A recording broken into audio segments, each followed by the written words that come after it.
News Talk 610 AM and 102.1 FM. KVNU. KVNU News Time is 4:05. I'm Bill Walter with this news update brought to you by Logan Extermination Services. A 35-year-old Clarkston woman convicted of assaulting a couple at her home in July has been sentenced to 85 days in jail. Stephanie Guthrie will not serve any additional time after a judge gave her credit for time already served. Guthrie was sentenced in a virtual hearing Monday morning in First District Court, appearing by web conference from an inpatient treatment center. She previously accepted a plea deal pleading no contest to aggravated assault, a second-degree felony, tampering with a witness, a third-degree felony, along with unlawful detention and violent offense committed in the presence of a child, both Class B misdemeanors. The plea meant that she conceded the alleged charges occurred without admitting guilt or offering a defense. It is still viewed as a guilty plea in court. Back on July 12th of last year, Cache County Sheriff's deputies were called to investigate an assault at Guthrie's home. The victim described being physically assaulted by Guthrie and her 36-year-old partner, Sonny Murphy. The woman told deputies how she, her boyfriend, and their two children went to Guthrie's house on July 11th and were later invited to stay the night. Guthrie and Murphy had been consuming alcohol during the evening. The victim explained that in the middle of the night, Guthrie entered the room and dragged her out of bed by her hair. She and Murphy then began violently assaulting her, kicking and punching the woman more than 20 times. The victim, her boyfriend, and children were eventually able to leave the house, calling law enforcement the next day. She had bruising to her face, extremities, and marks on her neck. KVNU News Time is 4:07. KVNU weather for tonight. Becoming mostly clear later tonight, low in the low 40s. Partly cloudy on Wednesday, mid-70s for the high. Slight chance of rain showers Wednesday evening, and a slight chance of rain showers Thursday morning. Rain showers likely and a slight chance of thunderstorms in the afternoon on Thursday. High temperature in the mid-60s. Flood watch in effect for portions of the Cache Valley, especially Little Bear River below Hiram Reservoir. Large area of southeast Idaho also under a flood watch in effect through Sunday afternoon. And Trapper Park, part of the Logan Park system, has been closed because of the flooding of the Logan River in that particular area. About 10 degrees cooler today. 74 has been our high. It's 71 right now at KVNU. KVNU weather brought to you by Cache Valley Hearing and Audiology. Bring back the sounds you've been missing. Schedule a free hearing evaluation with Dr. Paul Daines at Cache Valley Hearing and Audiology. With this incredibly cold and wet winter, it's put everybody behind on lawn care services. Logan Extermination is ready to serve you. They offer the following services: outside bug spray from April to October for $65 per spray. Spray for weeds in your lawn as soon as possible for only $45 per 5,000 square feet. Don't forget, Logan Extermination can aerate your lawn to get airflow to combat the extra snow and moisture. Call Logan Extermination today.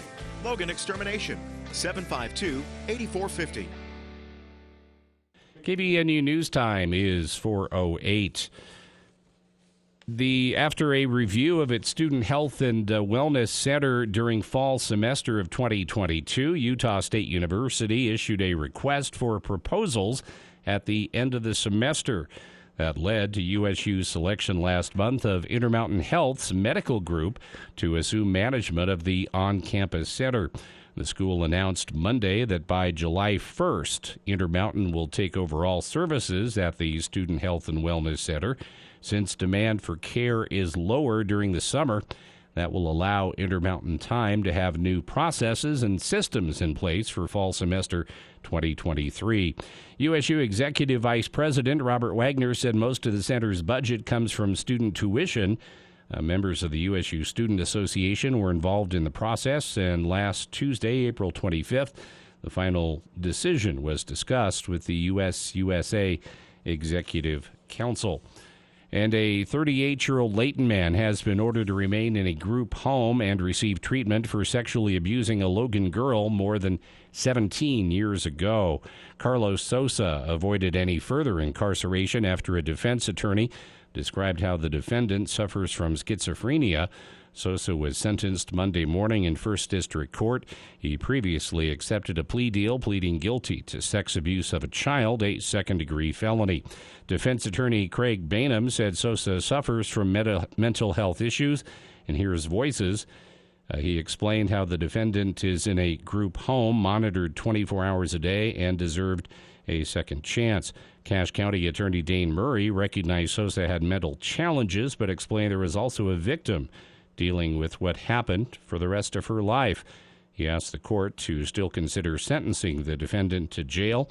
Judge Angela Fonsbeck said this was one of the most complicated cases she had ever had to deal with. The judge told Sosa putting him in jail or prison would put others at risk because of his mental condition. She said the best option would be for him to remain in the group home, receive treatment, and have no contact with the victim. KBNU News Time is 4:11. For more details on these and other stories, visit CacheValleyDaily.com. Sean Hannity from 1 till 4 on News Talk KVNU 102 FM and 610 AM. Some companies will quote you a lower price just to get you to commit to having them perform a service for you, but not John Hanson, the Duck Hunter. When you see coupons or prices advertised for services, we highly recommend you call and ask a lot of questions. Find out what other costs might be added, what type of equipment and experience they have, and what you can expect from their finished result. This tip will get you better service and a good price. For a free consultation on air duct cleaning and dryer vent line cleaning, call the Duct Hunter, 770-4813. We are the Duck Hunter. There's a lot going on right now, and broadcasters are on the ground, covering all of it, bringing you the weather, the traffic, and breaking news, all while entertaining you 24 hours a day.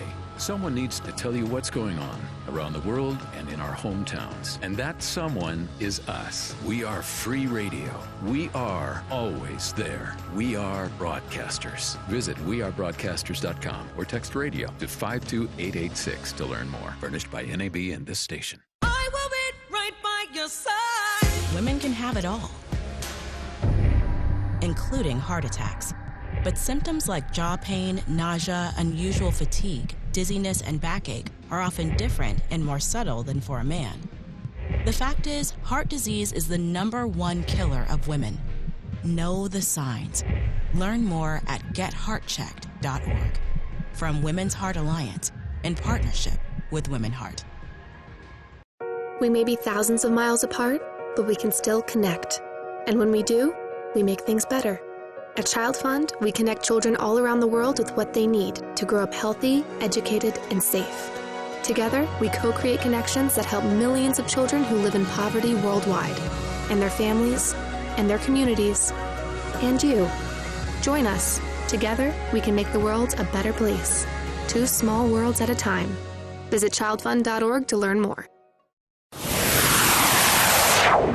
For the people. We are waiting with bated breath for news from the Cache Republican Party meeting an executive committee tonight. With Jason Williams. And I'm really excited about this next segment. We have 2 guests here in studio. We're going to talk about something that we've talked about many times here on the show, but from a bit of a different angle. Weekday afternoons from 4 till 6 on News Talk KVNU, 610 AM and 102 FM.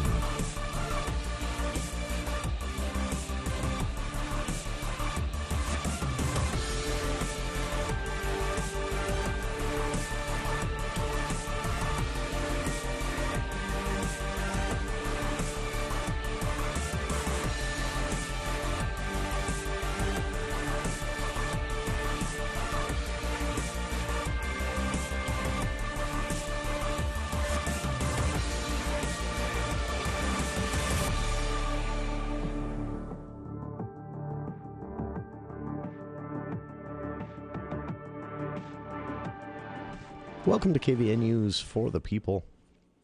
It is a beautiful, 5:15 in the afternoon. What temperature? 71. Not bad. About 10 degrees cooler at least, than yesterday at this time. Can't complain about that. There is some flooding in Cache Valley. We talked about it a little bit yesterday. They have some cameras up. This is, I'm not sure which state agency is actually organizing this. The website, you get to it through a Utah Department of Public Safety site that I've linked to on our Facebook page. But the cameras look like they're coming from UDOT and others. So I don't really know who's putting this together, but it is officially flood season. And looking at some of the cameras around northern Utah, the Weber River, man, coming through that canyon and down into the Ogden Valley, just roaring.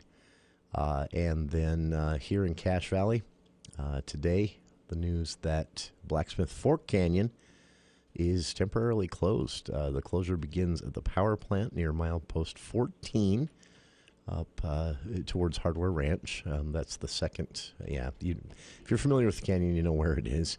And it's closed from milepost 14 all the way to Hardware Ranch. The reason for that is the river is over the road. Some of that spring runoff damage to the shoulder as well. This coming down from the other side, the non-river side, has left the road in a state that they don't feel is safe for travel at this point. So they're trying to decide right now which areas, prioritizing some of the repairs, and crews are currently on site determining how to repair those impacted areas. It's some photos, water flowing across the highway there in Blacksmith Fork Canyon, and quite a lot of water flowing across the highway there. So just be advised that that is the case for, I would say, the time being for at least several weeks as they make these repairs. If you've traveled the canyon, you know the area that I'm talking about. You maybe have even seen some of that damage to the shoulder of the road.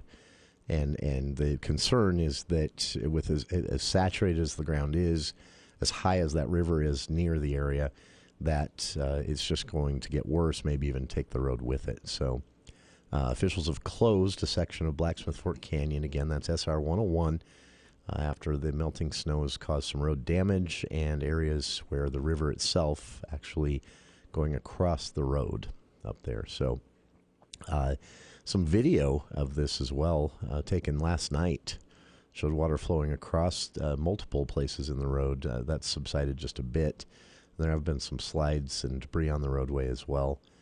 And communications specialist for the Utah Department of Transportation, Mitch Shaw, said that crews hope to have the canyon reopened this afternoon, but that is entirely based on the weather. And so, yeah, it really remains to be seen. But for the most part, like I say, for the next several weeks, Blacksmith Fork Canyon, at least that canyon, is going to be an area that we haven't really hit full stride on snow melt yet, spring runoff. So that canyon is, I wouldn't be surprised for the next couple of weeks if we see repeated closures of the canyon. So just a bit of news there for everyone. And I know a lot of folks are going to be disappointed that left-hand turn, a popular place for the people running the dogs these days, where the snow has stopped them from opening that gate as early as they normally do, currently not an option for folks. So story of this and screenshots from the video of water running over the road there in Blacksmith Fork Canyon can be seen at CacheValleyDaily.com. I've linked to it on our Facebook page.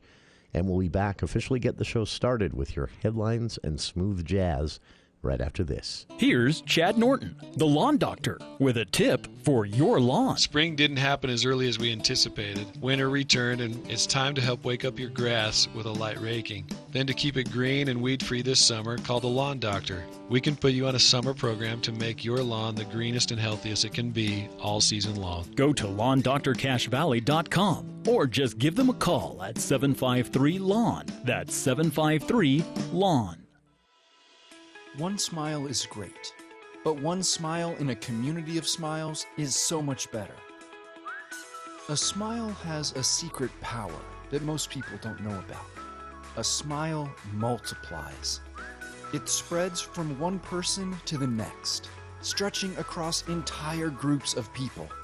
Smile Train knows this and is proud to be creating a wave of smiles across the cleft lip and palate community in over 70 countries. Patients, doctors, advocates, fundraisers. Collectively, our smiles are a celebration of the transformed lives of over 1.5 million children. Learn how Smile Train is helping the cleft lip and palate community at smiletrain.org/learn. Smile Train, changing the world one smile at a time.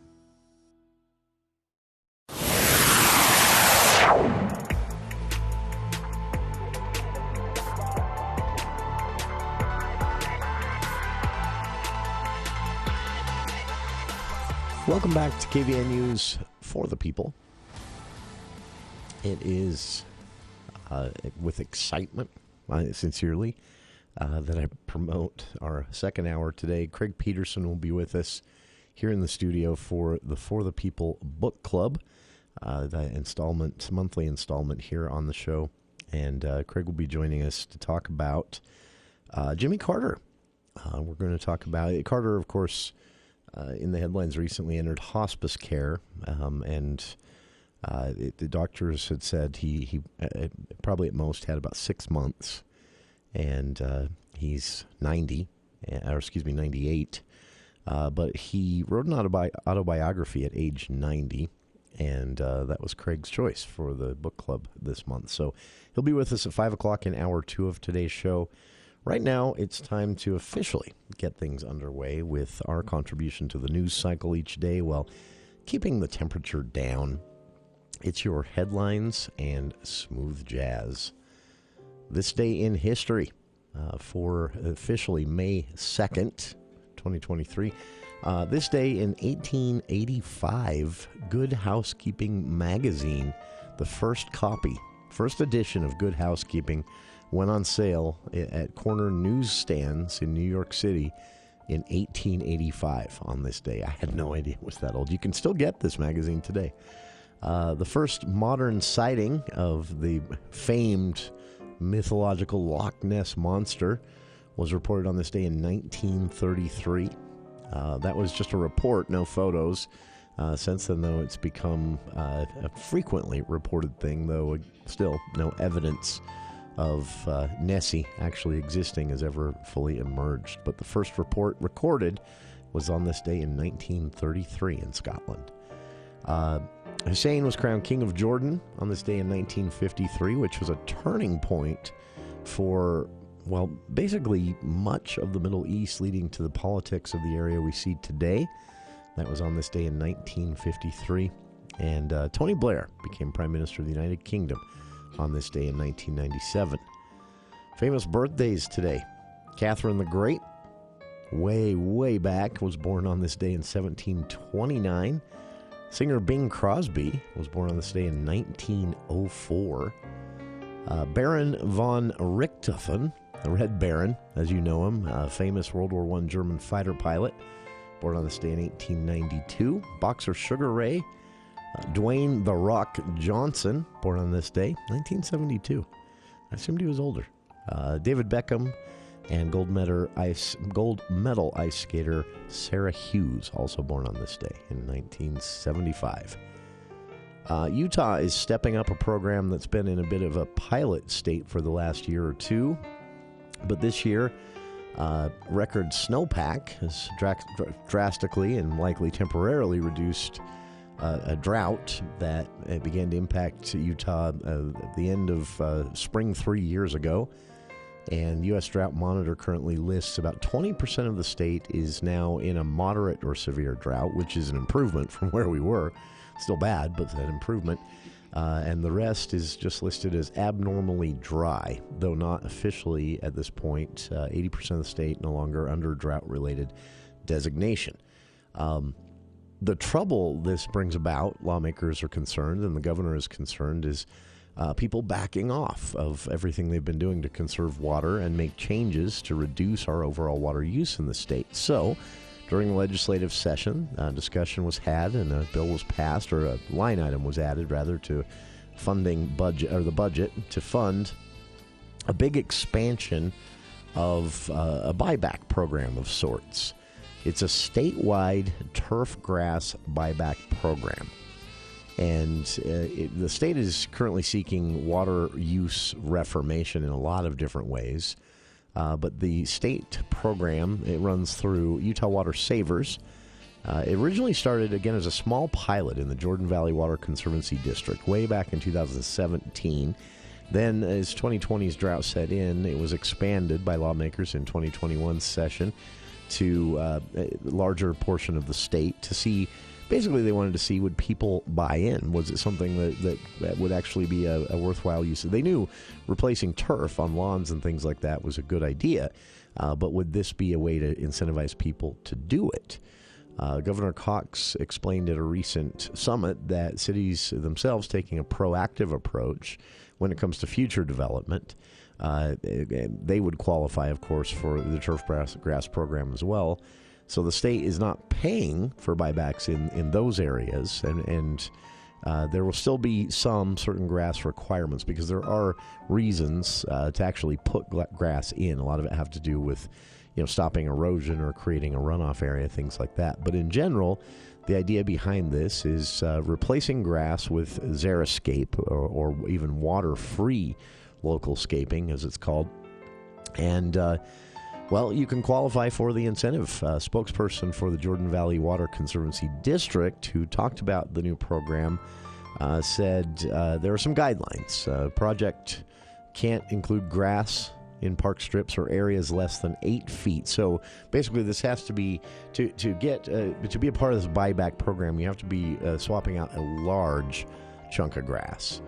No more than 50% of the front and side yard landscaped area can be lawn after the project is finished. So, again, they don't want to pay someone to rip out grass when it's just 10% of the lawn that they're going to have.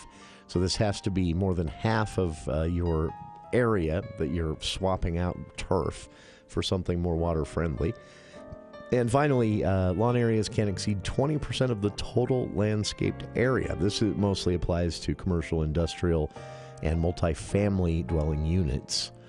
But if you meet those three metrics, well, the state has quite a kickback when it comes to swapping this lawn out, to the tune of it would not cost you a thing under most projects. Now, some projects the state warns are going to be so expensive that the buyback program isn't going to offset total costs.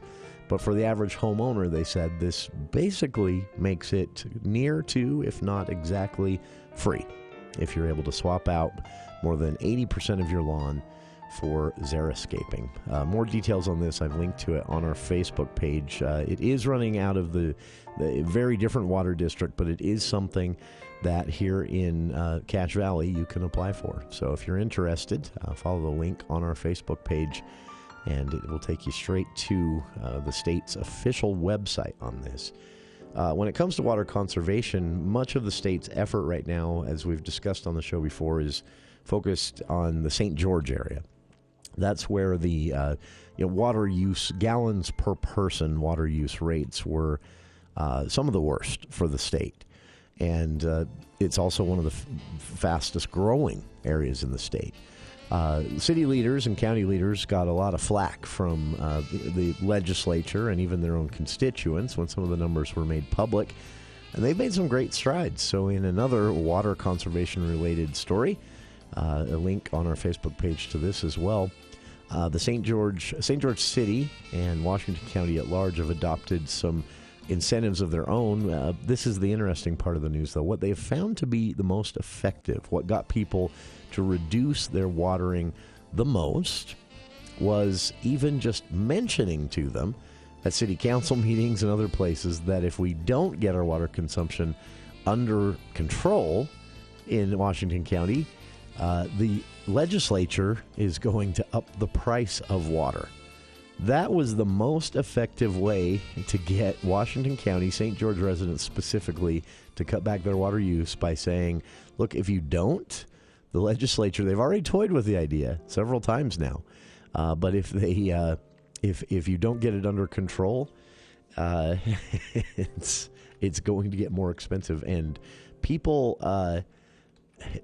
quickly change their watering habits, and they have evidence to show it. So, still on the water theme, we've seen a lot of this I don't know. I won't say it's excessive, but we do seem to have a higher number of them per capita than other areas I've driven through. Let's put it that way. Car washes, specifically automatic car washes. So I noticed this. It was interesting. 3 different headlines from 3 different cities here in the Valley about people kind of upset that some area of downtown or a neighborhood in Sugar House, it's an area near a park, and the city had a lot of different options on what to approve for development of this vacant area or an old building that was going to be torn down.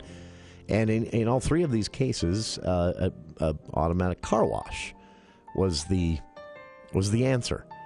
And residents are not happy about this. In Sugar House, for example, a packed city council meeting last night with people saying, really? This area right next to a park, a hub of downtown, and the most creative thing the city can think to do with it is yet another car wash? So I started Googling, and I found, again, this was happening just this week and last in 3 different cities. People coming out to say, we've got enough of them. Why are we approving another one? It's obviously good business, and everyone has to wash their car or should wash their car, to protect the paint and things like that, keep it looking nice. But do we have too many of them? I don't really know. One thing I do know when it comes to if you have water concerns and the numbers of car washes, car wash locations, or number of times you're washing your car, while neither is exactly an efficient use of water, to say the least, the automatic car wash is actually far better than washing by hand, either in your front yard or at even at a stop-in bay, by quite a bit actually. And if you're curious how much when you wash your car yourself, you're using more water. But you also use, some of the chemicals for the cleaning that usually just go into a drain. A lot of the automated systems now actually recycle and filter some of that. So it is actually better for the environment, though neither is great. Link to this, by the way, on our Facebook page if you'd like to see more on that. Those are your headlines in smooth jazz. We'll be back with more of For the People after the news with KVNU's Bill Walter.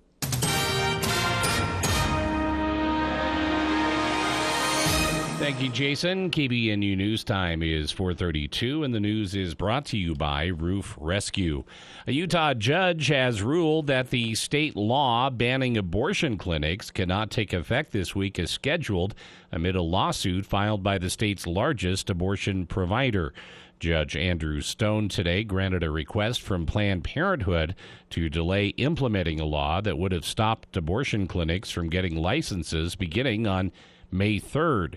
The organization argues the ban signed into law earlier this year will effectively end access to abortion in Utah. The ruling in the fight over lawmakers' latest effort to restrict abortions comes less than a year after the U.S. Supreme Court overturned Roe v. Wade. A media coalition is trying again to get a gag order lifted in the criminal case of a man accused of fatally stabbing 4 University of Idaho students. Earlier this year, the coalition, which includes the Associated Press, asked the Idaho Supreme Court to reject the gag order issued in the criminal case against Brian Koberger. The coalition has said it violates the First Amendment rights of a free press.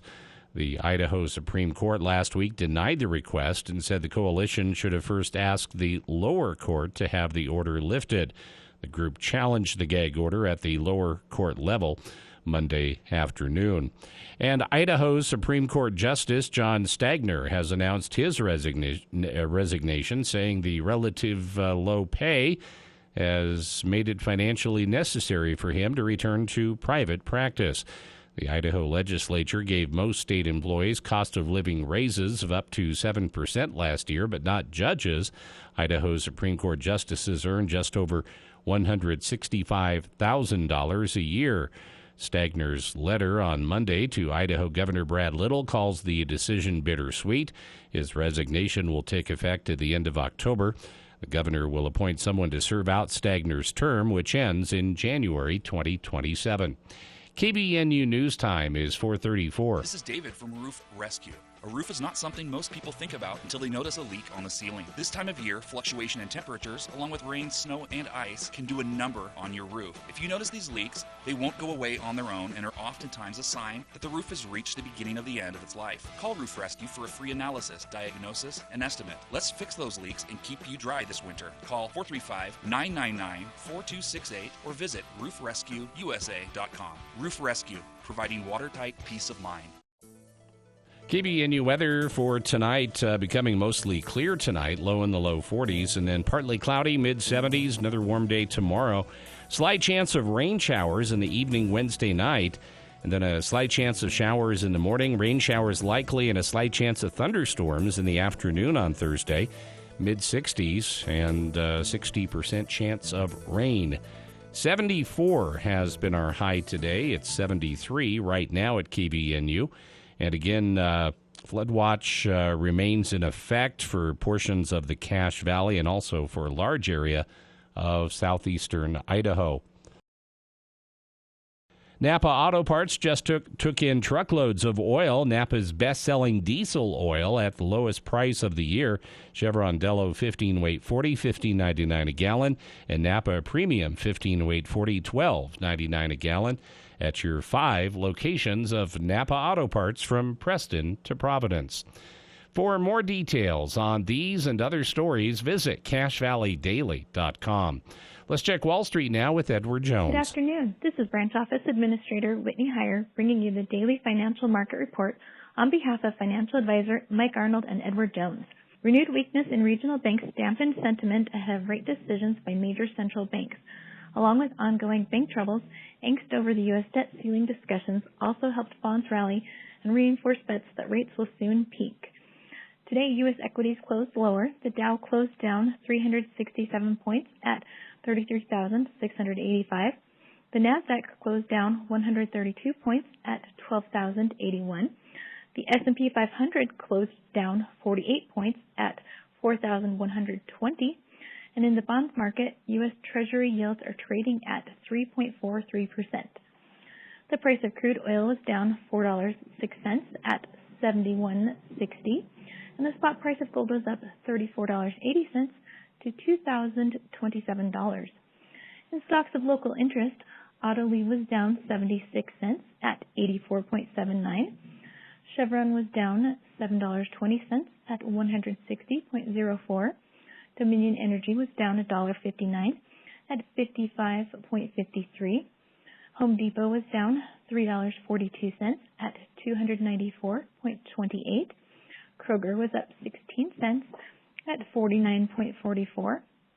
Lowe's was down $2.25 at 205.97. McDonald's was up 49 cents at 298.07. Microsoft was down 15 cents at 305.41. Nucor was down $1.45 at 146.56. Philip Morris was down $2.44 at 96.91. And Walmart was down 41 cents at 151.18. This has been today's financial market report brought to you on behalf of Edward Jones, member SIPC, and financial advisor Mike Arnold, serving individual investors with personalized attention and financial advice at 135 North Main, Suite 102 in downtown Logan. If you'd like additional information, please contact our branch office at 753-2915. Make laundry a snap with the large load washers and dryers at Mount Logan Laundry. Rather than 8 to 10 loads at home, get the job done in 1 or 2 with their 55 or 80-pound washers and 80-pound dryers that are perfect for sleeping bags, comforters, and other big items. Mount Logan Laundry has free Wi-Fi and drop-off service, plus they're open until midnight. Mount Logan Laundry really is the cleanest spot in town. Find them at 5th East and 9th North in Logan or in Brigham City on the corner of 1st East and 7th South.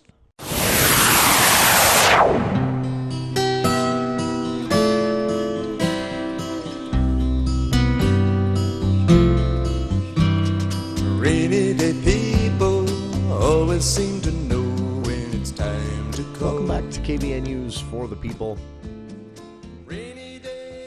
Just a quick announcement here from Cache County coming in middle of the show. Press release from Cache County saying that after a lengthy search and hiring process, the Cache County Development Services Department will officially have a new director. Cache County Executive David Zook last week appointed Stephen Nilsson to fill the role, and that appointment was then confirmed by the county council. And press release today says Nilsson comes to Cache County having recently served as the planning director for Hurricane, Utah, as it said, and prior to that served as planning director for Nibley as well. So some familiarity with the valley there. In the press release, Cache County Executive David Zook is quoted as saying, "I'm excited that Stephen will be joining our team and helping us deal with rapid growth in our community," and says his experience addressing development in two of the state's fastest growing cities has prepared him well. So this is this position is new to Cache Valley, but also important. I think the idea of economic or development services and planning. It was something that maybe wasn't so much in the spotlight, or a job with not a lot of pressure at one time. That has changed, to say the least. So Development Services Department includes several different divisions and programs, building inspection, information systems for geographic coding, code enforcement, planning, countywide trails program, and so pretty important role there. And Mr. Nilsson will report directly to Cache County Executive David Zook. So that press release out just a few minutes ago. So you heard it here first. Something you might also hear here first. One of the most popular parks in Logan is going to be closing for some time out of necessity and concerns for public safety. Russ Akina sat down earlier today with our own Bill Walter to talk about the announcement they would be needing to close Logan's Trapper Park. With the details, here's Bill. Thank you, Jason. The complications of the snowmelt are upon us now here in the first week of May, with flooding concerns out there and some minor flooding reported. But the flooding has closed Trapper Park, one of the newer parks in the Logan Parks and Recreation System out there, 1497 South, 1600 West in Logan. On the live line, we have Russ Akina, Director of Logan Parks and Recreation. Russ, thanks for spending a few minutes with us here on KBNU, and maybe you can tell us a little bit about what's been happening with the flooding and the closures. Yes, as you mentioned, the park was closed today by the city. The road closure sign went up at 1800 South and 1600 West. That's the road that leads to Trapper Park, which is at the north end of 1600 West along the Logan River. And there was water flowing out of the bank onto the park in various locations in Trapper Park, which resulted in the closure to the park earlier today. All right. And I also heard that this might be affecting the Logan River Trail in that general area as well. Yeah, it is, because of the proximity of the trail that leads to Trapper Park from 10th West to Trapper Park.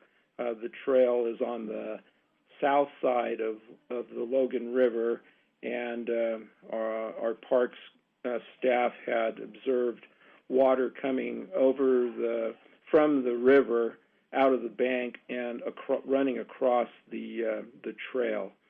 And so trail closure signs have been erected as well between 10th West and Trapper Park. We already had a trail closure signs put in place about 2 weeks ago underneath.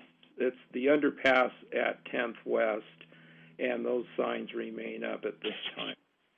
Okay, so that's in effect now. Now, with Trapper Park, is that the first park in your system to undergo closure so far because of the flooding? That's correct. There's others that we're monitoring, but Trapper is the first one that we've had to close to the public. All right. And so, this was something that, we've been talking about for a couple of months, well over a month, about the possibility of when all this snow starts to melt. Had some 80-degree days this week. Certainly did not help. And, of course, showers in the forecast later this week. So are you, do you have a special division there that's in Parks and Recreation that's really focused on this right now? What the city has is our fire marshal, Craig Humphreys, who's out of the city fire department. He teams up with a number of personnel from various departments, and we meet Wednesdays at 1 o'clock since the runoff had begun to do updates. And so as we have crews that are out and making observations, as do other departments, we report back to Craig to let him know of situations that are underway. And then we meet on Wednesdays at 1 to coordinate any efforts that need to go forward from those observations. All right. So it would seem that we're not at the in the middle of this. We're kind of at the very start of this. Could be a long process this summer. I suspect you'll be having many more meetings in the weeks to come. Yeah, probably through the month of June.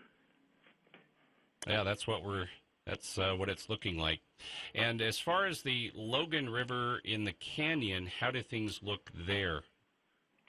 Well, our staff had reported, I think about a week ago, that the color of the river water seemed to be clear.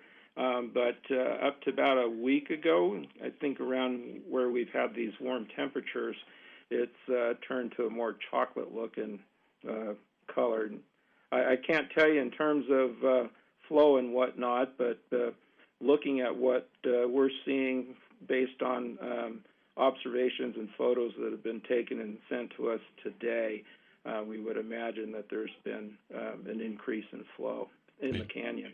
Yeah, we understand Blacksmith Fork Canyon has been closed for a little while anyway today because of damage up there east of Hiram. So hopefully things will behave as far as Logan Canyon is concerned, and we can kind of slow down the runoff a little bit. At least in the forecast, we're supposed to have cooler temperatures. Of course, anytime rain is mentioned, that is probably is not seen as a good thing for your department right now. Yeah, you take it as it comes. But some slowing down of the amount of snow melt might be a helpful thing. Indeed. All right. Russ Aquina, the director of Logan Parks and Recreation. Russ, we thank you for spending a few minutes with us here on KVNU. And now, Jason, back to you. All right. Thank you, Bill. And I hate to be Chicken Little, but I'm thinking this is the first of what's going to be a series over a period of weeks of flood announcements. Yeah, unfortunately, it's just this is the first volley. Yeah, we're not even in full stride with spring melt yet. Blacksmith Fork River just roaring. Logan River, Weber River, check that out on some of the cameras, again, that I've linked to on our Facebook page. So we know this happens. We're used to it. It's not the end of the world. But I'm just going to throw this out again, and I'll be blunt. One of the reasons that I keep saying this is there is an area that floods every year that I drive past each day, and it's already where it usually is later on, end of May, June, as far as the water pooling in the corner of this open field. And the homes nearby, they've been flooded before, but I see no sandbags. I'm so concerned for them that they're going to end up with very, very wet basements. But yeah, it takes steps now. It is going to get a little worse before it gets better. And if temperatures stay as high as they are right now, it's just going to be a continuous increase for the next couple of weeks in water levels in the rivers, and the ground is already so saturated in most places due to the amount of snow we had through the winter. So, cross your fingers, but also take steps. Most cities in the county are doing something as far as sandbags and flood mitigation efforts to help residents. So reach out to them, and we'll keep you posted as far as Trappers Loop. Blacksmith Fork Canyon was to be, I haven't heard whether it is or not, but it was to be reopened this afternoon, but no word yet on that. And that was up in the air, too. They said it really depended on some of the water levels in the river today, if they'd be able to get in and do the repairs. So there's a chance that it's not, but that was the plan. I mentioned this to Bill. I did talk to some of the folks there, and they said, just looking at the state of the road, they wouldn't be surprised if they have to close Blacksmith Fork Canyon multiple times over the next few weeks due to runoff damage that already exists, being exacerbated by high river levels near the road. So, yeah, we'll see. Happy flood season. We'll be back right after this. My hearing started to go right around the same time my wife started naming off all the upgrades she wanted done on the house. I figured it was selective hearing. To be honest, I was actually pretty upset when it was suggested that I might need hearing aids, but ultimately I knew it was time for a change. At Cache Valley Hearing and Audiology, we can help you regain the confidence that you're hearing life the way it was meant to be heard. Bring back what you've been missing. Bring back Cache Valley Hearing and Audiology. Visit CacheHearing.com for details. On the next Handle on the Law. You get everything she owns, done. Then property transfers when she dies. But you're going to get it no matter what. By the way, what's... When the will says everything comes to me, that right. includes the property? Yeah, it includes everything. Look up the word everything. It's generally defined as everything. All things. Well, everything. Not some of the things, all things. It's everything. You'll get it all. It's Handle on the Law, Saturdays from 1 to 4 on News Talk KVNU, 610 AM and 102 FM.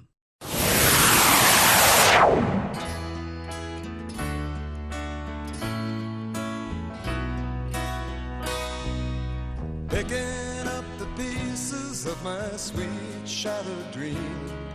I wonder how the old folks are tonight. Craig Peterson joining us at the top of hour 2 for the For the People Book Club.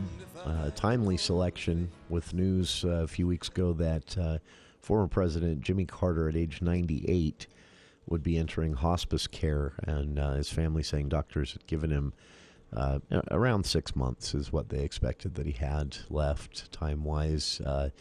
Today, during the book club, we'll be talking about A Full Life, Reflections at 90, an autobiography written by Carter 8 years ago when he was 90, or published 8 years ago. So we'll be talking about that in hour 2 with Craig Peterson and the For the People Book Club. Right now, a twofer from CacheValleyDaily.com to wrap up hour 1.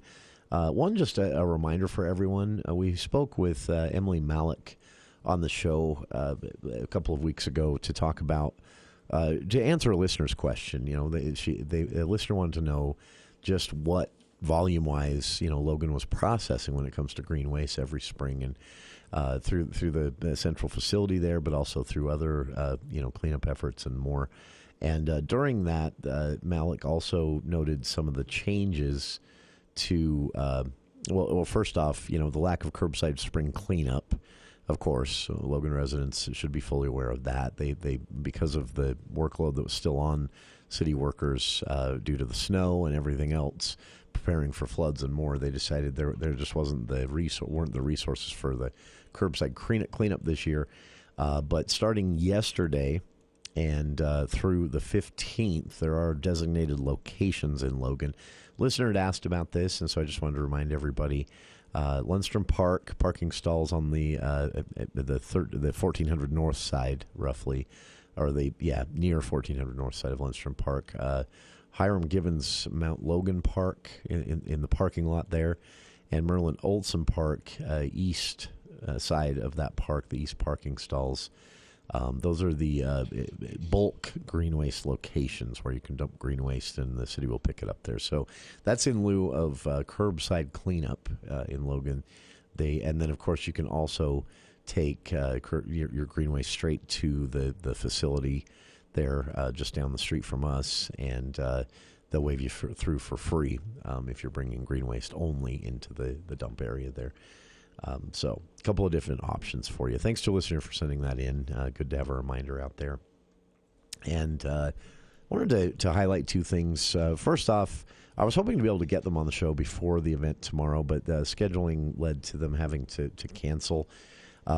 League of Women Voters of Cache Valley have sent out an invitation this week for their meeting tomorrow night, May 3rd, 6:30 p.m. at the First Presbyterian Church in Logan. And if you've never been to one of these, they're a lot of fun, and they bring in some great speakers. But they're going local this time, and it's an important one because a lot happened in the legislative session that affects Cache Valley, good and bad.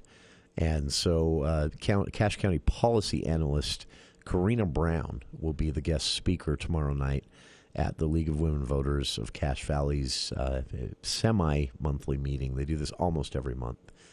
So again, that's tomorrow night, May 3rd, 6:30 p.m. at the First Presbyterian Church in Logan, 178 West Center Street.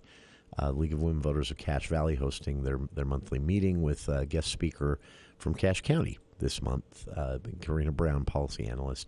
And again, she'll be talking about what the impact of the legislative session, bills that were passed and that didn't pass, and the effects they will have, good and bad, on Cache County. So really unique opportunity there. And then I'm throwing this one out. In full disclosure, these are people I know well, but it's a story that even if you, like me, didn't know them, would break your heart. The fundraiser that's taking place this Saturday, 10 a.m. to 2 p.m. at the Paradise Town Hall and Park, which is 900 South or 9000 South, 100 West in Paradise there, is a fundraiser for young Gable Lofthouse and his family. And the story, I got this story directly from his father. The story is that the doctors found a softball-sized tumor in Gable's throat when he was. This started when he was 12, and so he's been undergoing cancer treatments off and on at Primary Children's Hospital. They started aggressively in February. At the age of 13, he was admitted to Primary Children's Hospital and hasn't come home since. Now, the doctors are saying his odds are very good, but one thing complicating all of this is that Gable's body is responding differently to the chemotherapy treatments, the cancer treatments. So while doctors are confident they can get the tumor, save his life, his body is responding in a way that's making this a very lengthy process, and it's nearly bankrupting the family. So Paradise residents have organized this fundraiser for Gable Lofthouse. This is the part that broke my heart. He celebrated his 14th birthday in the hospital at Primary Children's. His family was there, and so fundraiser is planned again for this Saturday, May 6th, 10 a.m. to 2 p.m. at the Paradise Town Hall and Park. And they'll have games. There's a cornhole tournament that starts at 10 a.m., $20 to register for that. Silent auctions, bake sale, T-shirts will be on sale, balloon swords, and more. And they're hoping to raise some money to help offset the cost of this for Gable and his family. And again, this is just stretched on and on and on with his body reacting differently than most people do to the cancer treatment. It's making the process take a lot longer than had been anticipated, even by the doctors. So while his odds are good, he's still there at Primary Children's, and the family needs some help. So if you can, get out to the fundraiser this Saturday for Gable Lofthouse in Paradise at the Paradise Town Hall and Park, May 6th, 10 a.m. to 2 p.m.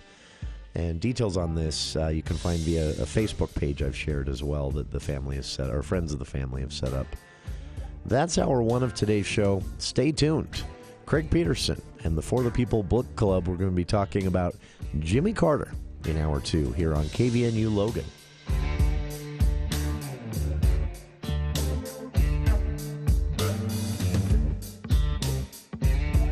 .610 AM and 102 FM. Best part of my day. News Talk KVNU Logan. Proud to be locally owned and operated by the Cache Valley Media.